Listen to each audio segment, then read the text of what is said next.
The first portion of this chapter is an extension of last chapter in a sense that we're learning the power levels of the characters through Balor's Eye, which is a magical item from Merlin given to Hawk.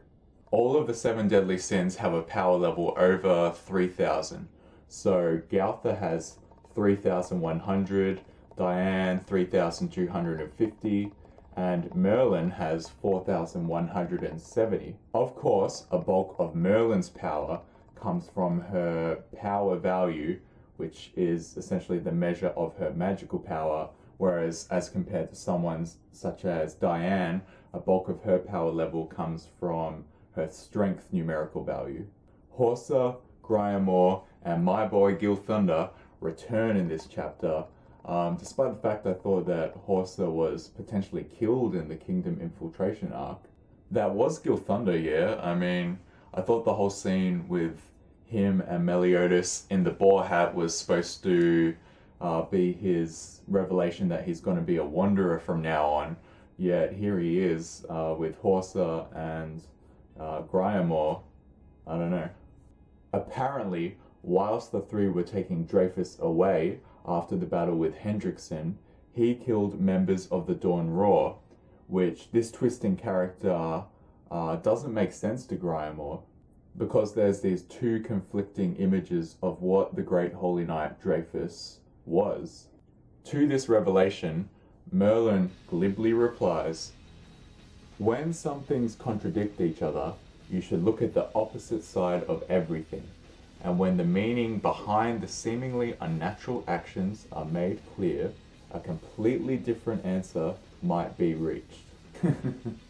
Wow. Doesn't that reveal a lot about this manga, Nanatsu no Taizai? Nothing is ever as it first appears in Taizai. Also in this chapter, King Barda reveals that he's experienced a vision and an omen to come of some great holy war. This prophecy states that a beast with the likeness of a mountain shall awaken, and 3 heroes shall stand up against it. Only 3? I'm sure we're all starting to wonder who this trio will be. Could it be the newly formed party of Barn, King, and Jericho? Could it be maybe Arthur, Lancelot, Morgan Le Fay? Or could it even be the 3 misfits themselves? Gil Thunder, Gryamore, and Horsa? I don't really know at the moment. Also, Barda says that a great hole shall be bored into the earth.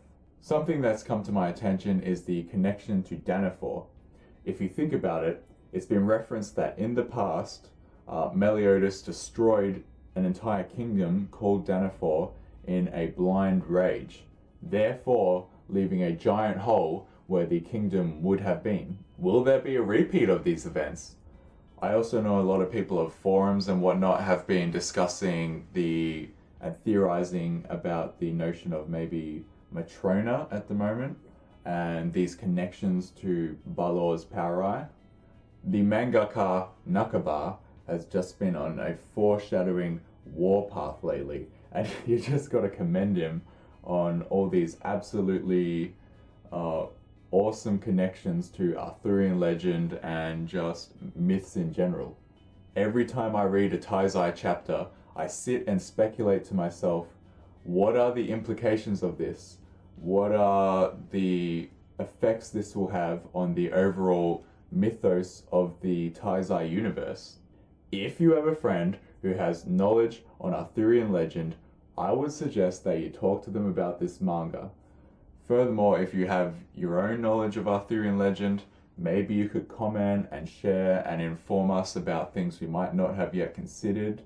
Or even if you don't know anything about these legends, I would suggest as soon as a new name is introduced in the manga, you Wikipedia it or you Google it and start to theorize on your own where this is heading. For example, last chapter, I would suggest that you Wikipedia Balor's Eye, or now I would suggest that you Wikipedia Matrona, etc., etc. There is just so much going on in the undercurrents of this manga, and I cannot wait for it all to surface and, be tied together nicely as the manga progresses. All these plot threads that are being dropped shall be picked up upon later. We've seen it in the past with this manga, and as soon as anything is introduced, you know there is going to be something deeper to it. Something that's actually just occurred to me is I've read in the past interviews with Nakaba where he stated that he wants Taizai to be sort of like a Final Fantasy role-playing game kind of interchange of characters. We've seen it with the upcoming stuff with Barn, Jericho, and King, where Meliodas is kind of being slotted into the background at the moment. So perhaps that's what's going to happen with this prophecy stuff going on at the moment. Perhaps different characters will be designated into different trios, and Taizai will be circulating through the different stories of these trios. That's just some food for thought, as these reviews always are, I guess.